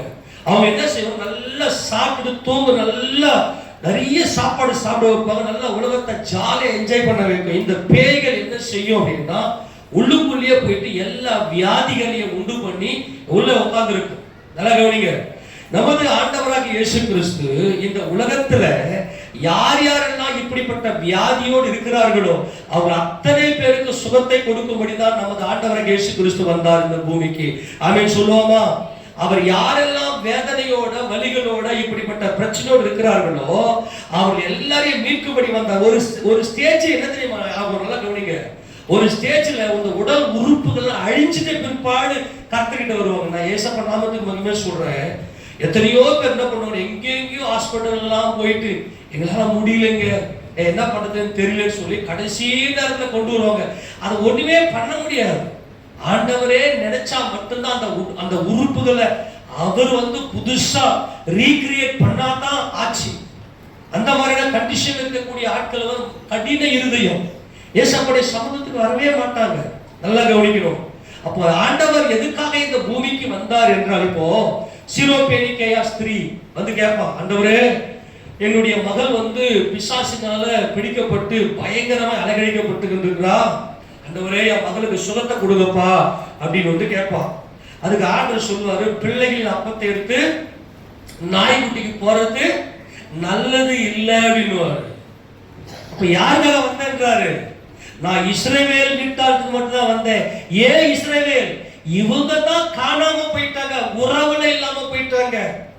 அங்க பிசாசு உள்ள காரியத்தை கெடுத்து மரணத்தை கொடுத்து விட்டான், வியாதியை கொடுத்து விட்டான். அந்த வசனத்தை வாசிங்களேன், பார்த்துட்டு மறுபடியும் வரலாம். மார்க்கு சுவிசேஷத்தின் புத்தகத்துல 7ஆம் அதிகாரம் 25 வாசிக்கலாம். அசுத்த ஆவி பிடித்திருந்த ஒரு சிறு பெண்ணின் தாயாகிய ஒரு ஸ்திரீ அவரை குறித்து கேள்விப்பட்டு அவர் பாதத்தில் விழுந்தார். அந்த ஸ்திரீ சீரோபேனிக்கேயா தேசத்தாளாகிய கிரேக்க ஸ்திரீயா இருந்தாள். அவள் தன் மகளை பிடித்திருந்த பிசாசை துரத்திவிட வேண்டும் என்று அவரை வேண்டிக் கொண்டாள். சரி, இந்த பிசாசு பிடிச்சு என்ன பண்ணுது? நல்லா கவனிங்க. இந்த பிசாசு பிடிச்சு என்ன பண்ணுன்னா, இந்த மூளையை என்ன பண்ணும்? நல்லா கண்ட்ரோல் பண்ணி, மனதை நல்லா கண்ட்ரோல் பண்ணி வச்சுக்கின்னு அது தானா என்ன பண்ணும்? அது அசிங்கமெல்லாம் பண்ண வைக்கும் இல்லையா? என்னமோ பண்ணிக்கிட்டு இருக்குது. ஆனால் இவள் இஸ்ரவேல் வீட்டார், இஸ்ரவேல் கோத்திரத்தை சேர்ந்தவள் அல்ல. அதனால தொடர்வாசியே இயேசு அவரை நோக்கி, முந்தி பிள்ளைகள் திருப்தி அடையட்டும், பிள்ளைகளின் அப்பத்தை எடுத்து நாய்க்குட்டிகளுக்கு போடுகிறது நல்லதல்ல என்றார். சரி, என்ன சொல்ல வராரு? அப்ப சொல்லி நான் முடிக்கிறேன். கவனிங்க, என்ன சொல்ல வராரு ஆண்டவருங்க? ஏமா, பிள்ளைகளின் அப்பத்தை எடுத்து நாய்க்குட்டிகளுக்கு போறது நல்லதல்ல. பாருங்க, இயேசு இவர் தேவனுடைய குமாரன், எங்கள் நோய்களை எல்லாம் சுமந்து கொண்டார். என்னைக்கு இயேசு கிறிஸ்து தேவனுடைய குமாரன் என்று நாம் விசுவாசிக்கிறோமோ அன்னைக்கே நம்முடைய நோய்கள் எல்லாம் பறந்து விட்டது. ஆமேனா? நமக்கு நோய்கள் கிடையாது. ஒருவேளை எனக்கு கிட்னி பிரச்சனை, எனக்கு கல்லீரல் பிரச்சனை, எனக்கு வயிற்றுல பிரச்சனை, எனக்கு கேன்சர், எனக்கு இந்த வியாதி அந்த வியாதி, தயவு செய்து உட்கார்ந்து இருக்காத. ஏனென்றால் இயேசு கிறிஸ்து தேவனுடைய குமாரன் என்று இந்த பூமியில வந்த இயேசு கிறிஸ்து தேவனுடைய குமாரன் என்று விசுவாசிக்கிற அத்தனை பேருடைய நோய்களையும் அவர் சுமந்து கொண்டார். ஆமென் சொல்லுவாமா? ஆனால் இவள் தேவனுடைய குமாரன், உங்களுக்கு விசுவாசம் இருக்குதான்னு செக் பண்றாரு. யாருடைய நோய்களை அவர் சுமந்து கொள்கிறார் என்றால், இவள் நான் தேவனுடைய குமாரன், இவள் தேவனை ஆராதிப்பாளா? இவள் சீயோனின் ராஜனை நோக்கி பார்க்கிற அந்த மகிமைக்குள்ளே வருவாளா என்பதை அந்த விசுவாசத்தை தேவன் இங்கே தூண்டுகிறார். தொடர்ந்து வாசியே. அதற்கு அவர், மெய்தான் ஆண்டவரே, ஆகிலும் மேஜை கீழ் இருக்கும் நாய்க்குட்டிகள் பிள்ளைகள் சிந்துகிற துணிகைகளை தின்னுமே என்றார். அப்பொழுது அவர், நீ சொன்ன அந்த வார்த்தை நிமித்தம் போகலாம், பிசாசு உன் மகளை விட்டு நீங்கி போயிற்று என்றார். என்ன சொல்ல வர தெரியுமா? இந்த பிள்ளைகள், இந்த நாய்க்குட்டி என்று சொல்லுவது யூதர்கள்லாம் அந்த நாட்கள்ல புறஜாதியாரை நாய்க்குட்டி என்று சொல்லி அவங்க என்ன பண்ணுவாங்கன்னா கொஞ்சம் ஒதுக்கி வைப்பாங்க. கர்த்தர் இந்த வார்த்தையை நல்லா புரிஞ்சுக்கணும். ஏன் அப்படின்னா, ஆபிரகாமின் சந்ததி அதிகாலையில தேவனை தேடி தேவனை மகிமைப்படுத்தி எல்லா ஓய்வு நாட்களையும் பண்டிகைகளையும் ஆசரித்து தேவனை மகிமைப்படுத்துகிற கூட்டம். ஏனென்றால் அவர் ஜெயங்கொண்டவர், சீயோனின் ராஜன், அவருடைய சமூகத்தில் அவர் நிற்கிறோம், அவர் எங்களை ஆசீர்வதிக்க வல்லவர் என்பதை அறிந்தவர்கள். அப்போ இந்த பிள்ளைகளின் அப்பத்தை எடுத்து நாய்க்குட்டிகளாக்கி உங்களுக்கு போறது வேஸ்ட். நீ சுகத்தை பெற்றுக்கு என்ன பண்ண போற? சுகத்தை பெற்று என்ன பண்ண போற? மறுபடியும் போய் அதே பாவ வாழ்க்கை வாழ போற. வசனத்துக்கு நீ உடன்படிக்கைக்கு உடன்பட்டு இருக்க போறியா? நீ என்ன? அந்த கேள்விதான் இங்க ஆண்டவர் கேட்கிறாரு. ஆனால் இவள் சொல்லுகிற, ஆமா ஆண்டவரே, இவர்கள் பிள்ளைகள் தான், நாங்கள் நாய்க்குட்டிகள் தான், இஸ்ரவேலர்கள் பிள்ளைகள் தான், நாங்கள் நாய்க்குட்டிகள் தான் என்பதை ஒத்துக்கொள்கிறார். நீ தேவனுடைய குமாரன் என்று சொல்லி அவள் அறிக்கை செய்கிறார். ஆமா, இஸ்ரவேலர்கள் எல்லாம் பிள்ளைகள் தான். இந்த பிள்ளைகளுக்கு நல்ல நல்ல கவனிங்க, பிள்ளைகள் என்றால் உறவு. அதிகாலமே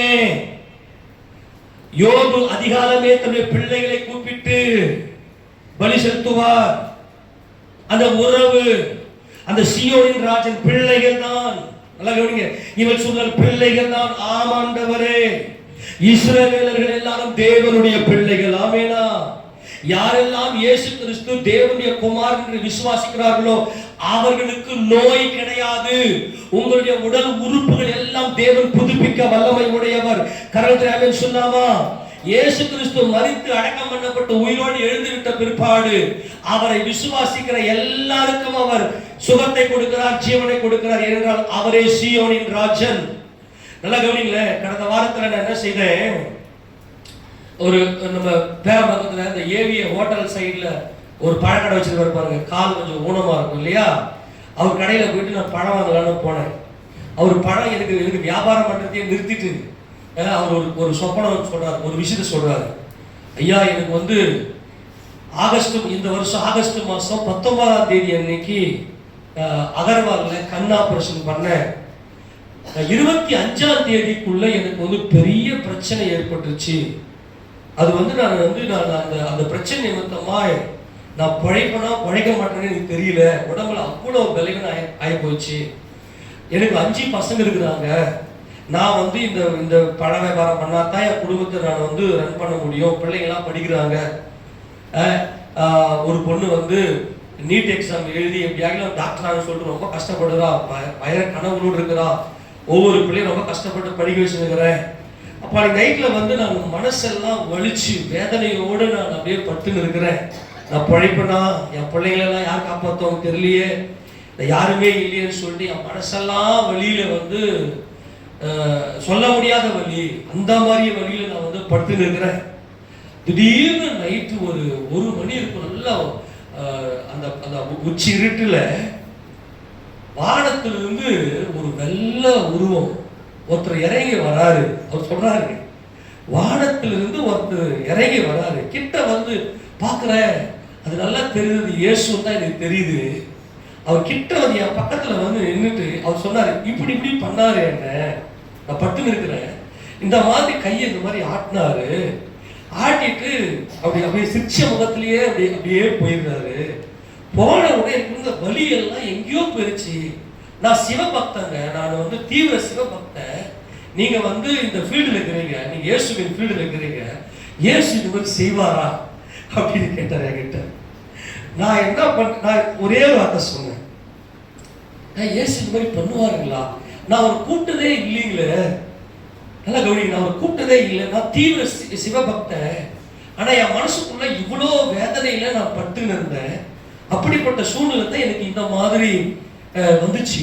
அப்படி அது நடந்ததுமே காலையில இருக்கிற அந்த வலியே தெரியல, நல்லா ஆயிட்டேன் அப்படின்னாரு. நான் அவருக்கு சொன்னேன். அவர் கேட்டாரு, இந்த மாதிரி அது மாதிரி வருவார்களான்னு கேட்டாரு. நான் சொன்னேன், இந்த பாருங்க, உங்களை படைச்சது அவரா இருக்கிறதுனால தான், உங்களை படைச்சது இயேசு கிறிஸ்து. அதனால தான் உங்களுடைய உடல்ல ஏதோ ஒரு உறுப்புல பாதிப்புன்னு சொன்னதும் அவரே இறங்கி வந்தாருன்னு.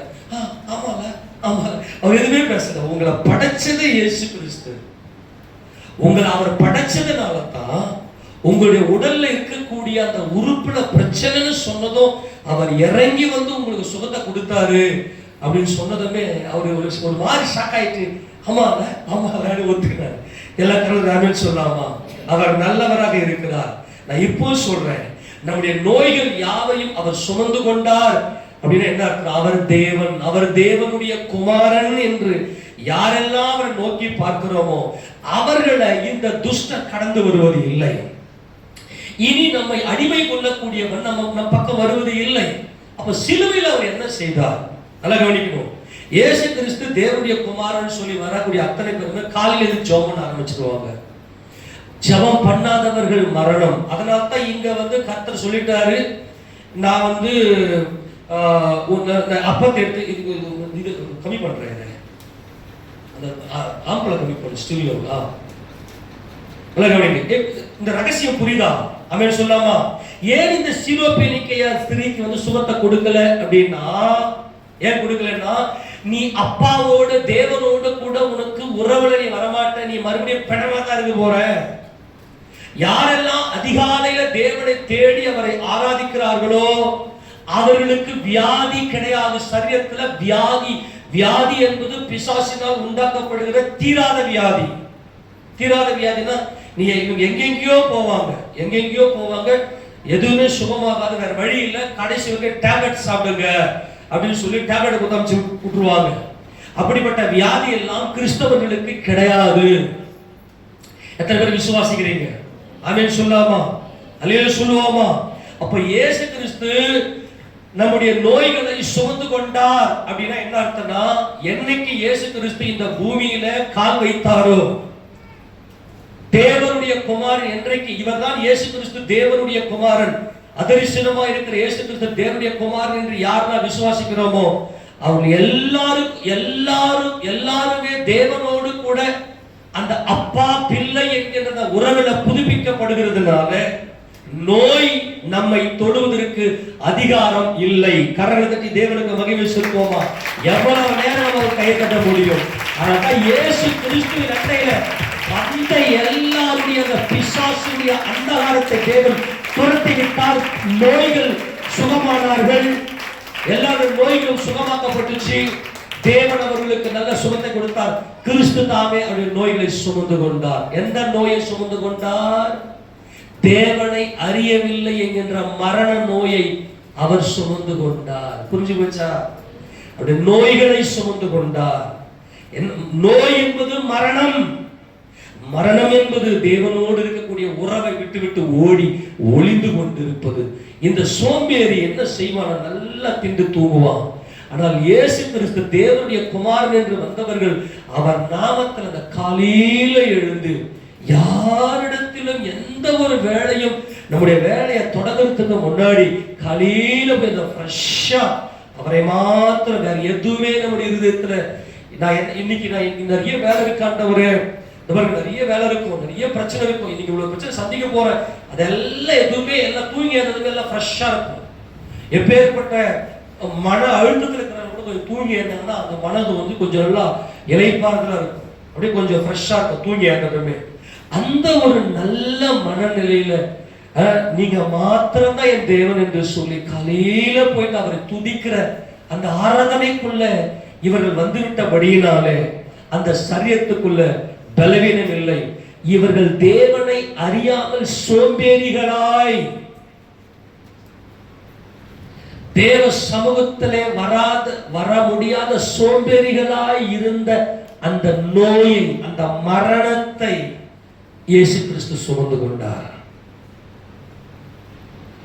இப்ப எல்லாருமே இயேசு கிறிஸ்து நாமத்துல தேவனண்டையில வருகிறபடினாலே அவர்களுக்குள்ள ஜீவன் வந்து விட்டது.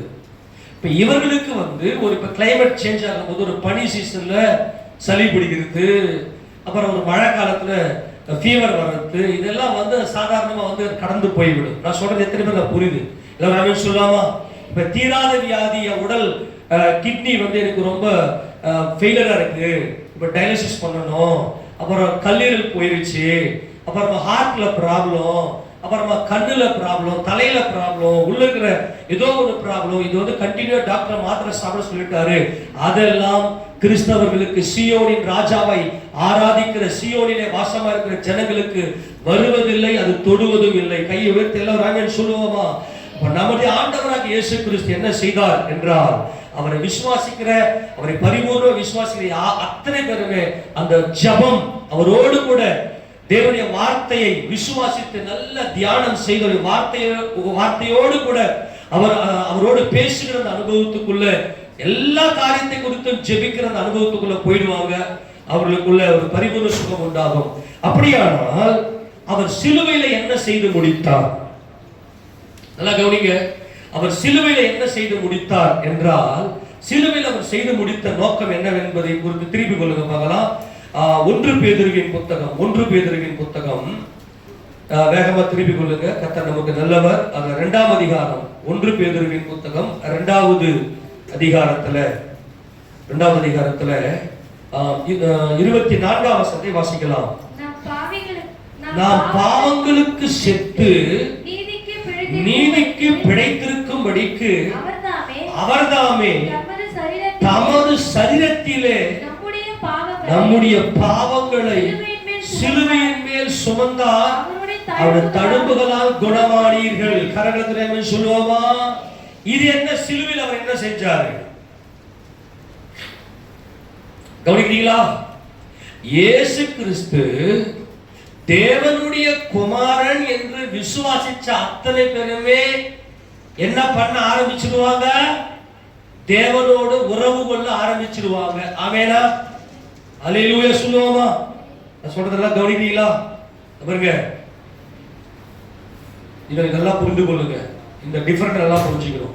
இயேசு கிறிஸ்து மாம்சத்துல வெளிப்பட்ட இயேசு கிறிஸ்து தேவனுடைய குமாரன் அப்படின்னு விசுவாசித்தது அவர்கிட்ட வந்ததுமே ஒவ்வொரு மனிதனுக்குள்ளே இருக்கக்கூடிய பேய்கள் வெளியே ஓடி போயிடும். அந்த சரீரத்துல அந்த பேய்கள் போய் அழிச்ச அந்த உறுப்புகள் எல்லாம் மறுபடியும் புது பலன் அடைந்து புது உறுப்புகளாக தேவன் மாற்ற வல்லமை உடையவர். ஆமெனா? இப்போ லேகியோன் பிசாசு பிடிச்சிருந்தது இல்லையா? அந்த மனுஷனுக்கு எத்தனை பேய் இருந்துச்சு? எவ்வளவு பேய் இருந்துச்சு? 2000 பன்றிகள். அந்த 2000 பன்றிகள் போயிட்டு 2000 பன்றினா ஒவ்வொரு பன்றிக்குள்ளுமே எத்தனை பேய் இருந்துச்சு தெரியாது. சொல்றது புரியுதா இல்லையா? அப்போ ஒரு மனுஷனுக்குள்ள அவ்வளவு பேய்கள் உள்ள இருக்கும். அந்த பேய்கள் தான் உள்ள போயிட்டு உடல் உறுப்புகளை போய் அழிக்கும். அப்ப இயேசு கிறிஸ்து மாம்சத்துல வெளிப்பட்ட இயேசு கிறிஸ்து தேவனுடைய குமாரன் அப்படின்னு விசுவாசித்து அவர்கிட்ட வந்துட்டாலே நம்முடைய உடம்புல இருக்கக்கூடிய அந்த சரீரத்தை கெடுத்த அந்த பிசாசு எல்லாம் ஓடி போயிடும். சரீரம் சுகம் அடைஞ்சிடும். ஆமென் சொல்லாமா? நீங்க ஹாஸ்பிட்டலுக்கு போய் தீராத வியாதின்னு சொல்லி கண்டினியூ மருந்து மாத்திரை சாப்பிட தேவை இல்லை.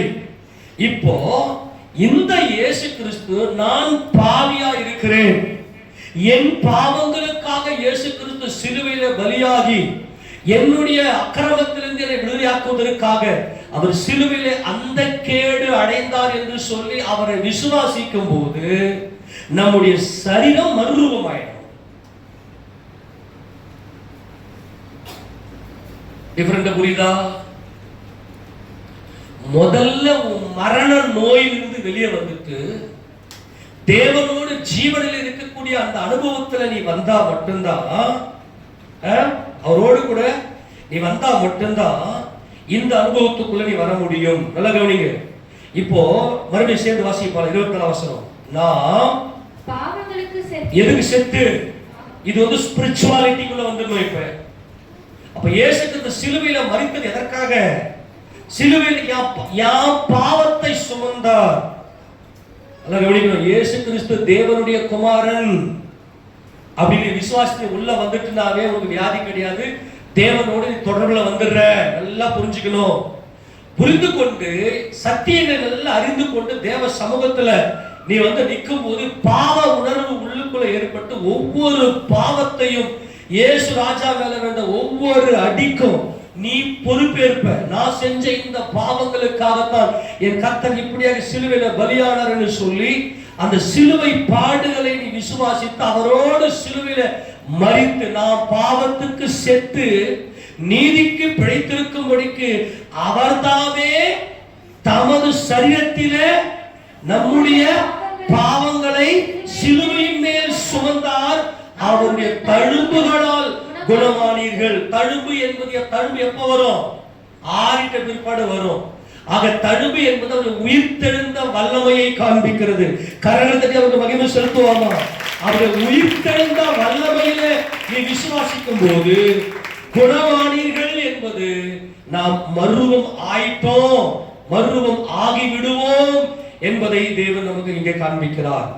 ஆக யார் யாரெல்லாம் இன்னைக்கு தேவ சமூகத்துல உறவுல இல்லையோ அவங்கள வாய திறந்தாலே என்ன பேசுவோம்னா விதண்டாவாதம் பேசுவாங்க.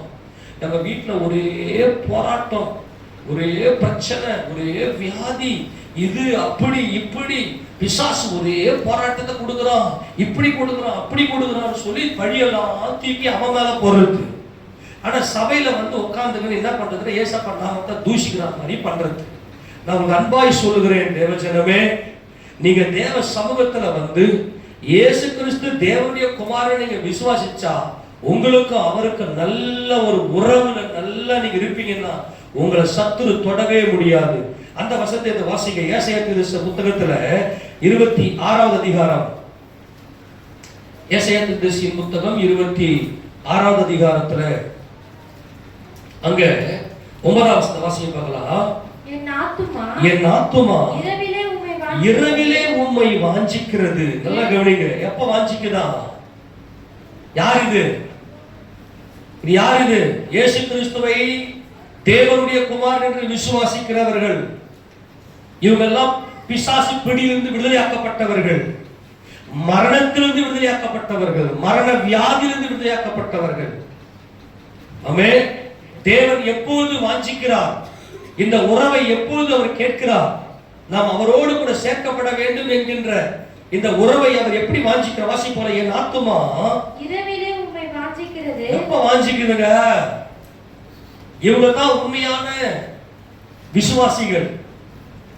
இரவிலே உம்மை வாஞ்சிக்கிறது. எனக்குள் இருக்கும் என் ஆவியால் அதிகாலையிலும் உம்மை தேடுகிறேன். அல்லேலூயா சொல்லுவோமா? எப்ப தேடணும் நம்ம? இவங்க யார் அப்படின்னா, தேவனோடு கூட உறவில கொண்டு தேவனை அப்பா என்று கூப்பிட்டு இயேசு கிறிஸ்துவின் நாமத்தில் அவர் சமூகத்தில் நின்று எல்லாவற்றையும் பெற்றுக்கொள்வாங்க.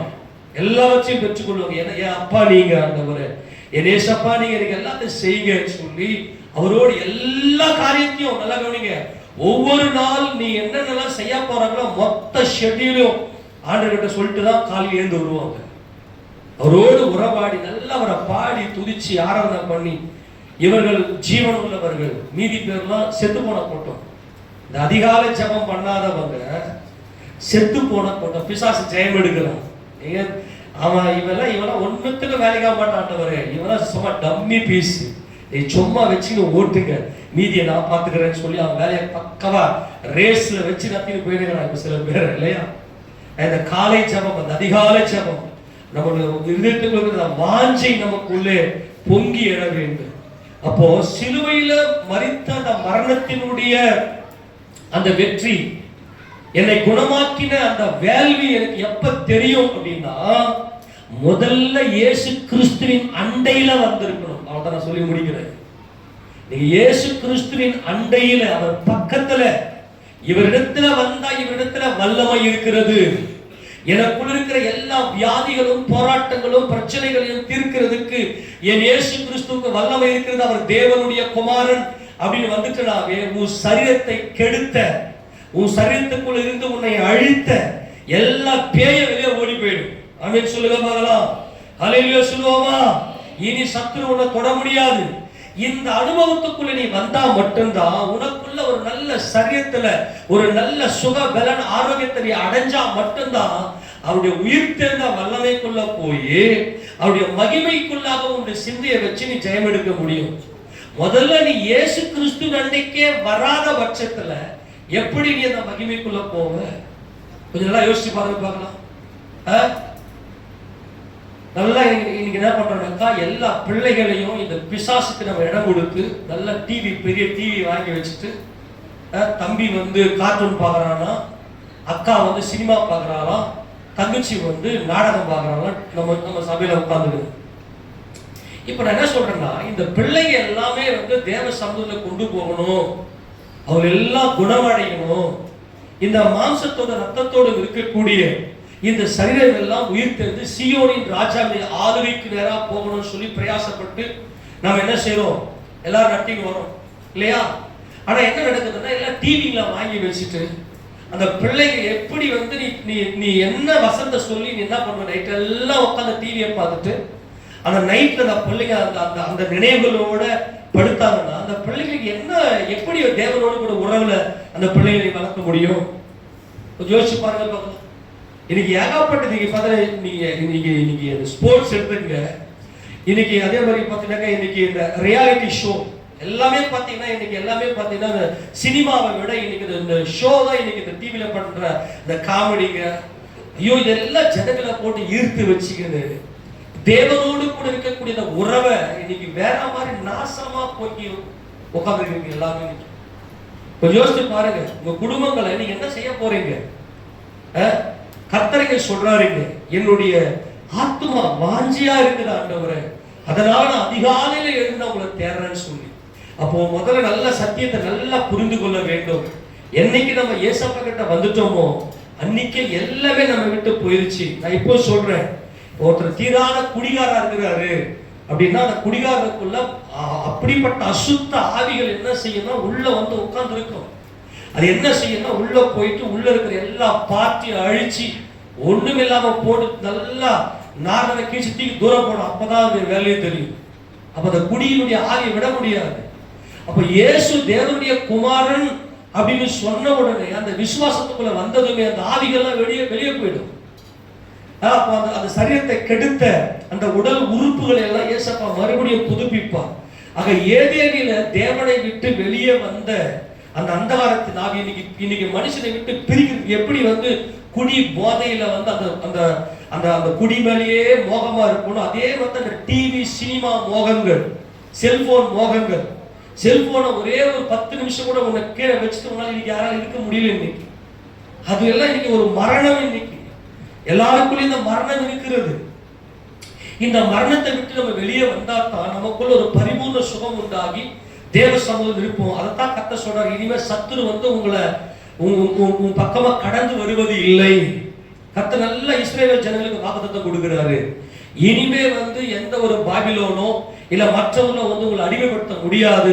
காரணம் நீங்க என்னுடைய உறவுல வந்து விட்டீர்கள் என்று கர்த்தர் சொல்லுகிறார். ஆமென் சொல்லாமா?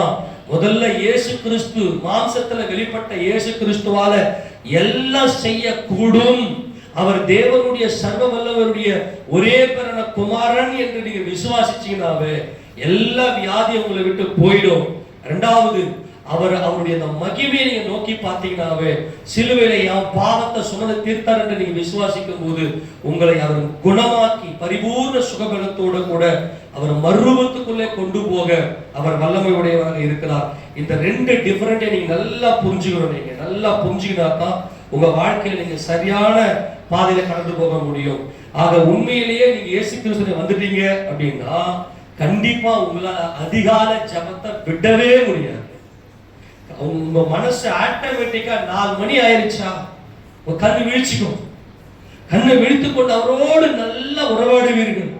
அல்லது சில பேர் 5 மணியா 5 மணிக்கு அந்த 5 மணிக்கு நீங்க எவ்வளவு லேட் நைட்டா நீங்க படுத்தீங்கன்னா கூட என்னுடைய இருதயத்துக்குள் இருக்கிற அந்த ஆத்மா வாஞ்சையினால் அந்த வாஞ்சை உனக்குள் இருக்குமே. அந்த வசனத்தை மறுபடியும் வாசித்து முடிக்கலாம் பாருங்க. ஏசாயா 26 26:9 மறுபடியும் வாசிக்க போல சேர்ந்து என் ஆத்துமா இரவில் அந்த வாஞ்சை என்பதுதான் உயிர்ல கலப்பதுங்க. இந்த வாஞ்சை என்பதுதான் உயிர்ல கலப்பது.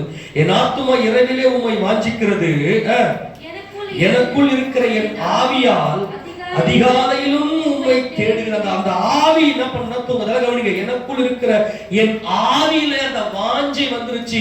அது தேவனோடு கூட அந்த உறவுல வந்துருச்சு. இயேசு கிறிஸ்து என் நோய்கள் எல்லாம் சுமந்து கொண்டார். அந்த நோய் என்பது தேவனை அறியாதிருந்த அந்த மரண நோய். அது இயேசுவின் நாமத்துல அது நிர்மூலமாக்கப்படுகிறது. தேவனோடு கூட உறவாடுகிற அனுபவத்துக்குள்ளே போகிறோம். யாரெல்லாம் தேவனோடு நல்ல ஜப ஆவியில எல்லாம் உணர்ந்து அவரை நோக்கி துதிக்கிறார்களோ அவர்கள் ஜீவனிலே இருக்கிறார்கள். அவர்கள் மரணத்தை ஜெயம் கொண்டிருக்கிறார்கள். ஆமெனா? அவர்களால மட்டும்தான் அடுத்த ஸ்டெப்புக்கு போக முடியும். அவங்களுக்கு தான் பாவம்னா என்ன, பரிசுத்தம்னா என்ன, தேவன் எப்படி என் பாவத்தை ஜெயித்தார், எனக்கு எப்படி இந்த மீட்பை கொடுத்தார் என்பதை குறித்தெல்லாம் விசுவாசிக்க முடியும். அப்பதான் ஜெயம் எடுக்க முடியும். முதல்ல நீ கெட்டியே வந்து உனக்குள்ள அந்த ஒரு தேவனோடு இருக்கக்கூடிய அந்த உறவுல நீ இல்லாத பட்சத்தில் அடுத்த ஸ்டெப் எப்படி போக முடியும்? அந்த இன்னைக்கு எத்தனையோ பேர் மரித்து போயிருக்கிறீர்கள். அன்பாய் சொல்கிறேன், உயிரடையுங்கள். இயேசு கிறிஸ்து நண்டியில வாங்க. அவரால் எல்லாம் கூடும் சொல்லி அவர் சமூகத்துல வாங்க. எல்லாவற்றையும் அவர் சுமந்து கொண்டார். ஆமெனா? எல்லா போராட்ட பிரச்சனைகளையும் அவர் சுமந்து கொண்டார். தைரியமா அவர் சமூகத்துல வாங்க. கர்த்தர் நமக்கு உதவி செய்ய வல்லமை கொடுங்க. எல்லாரும் முழங்கால் படிட்டு எல்லாம் ஒப்பு கொடுக்கலாம். அன்புள்ள ஆண்டவரே, நம்மள ஸ்தோத்திரிக்கிறோம்.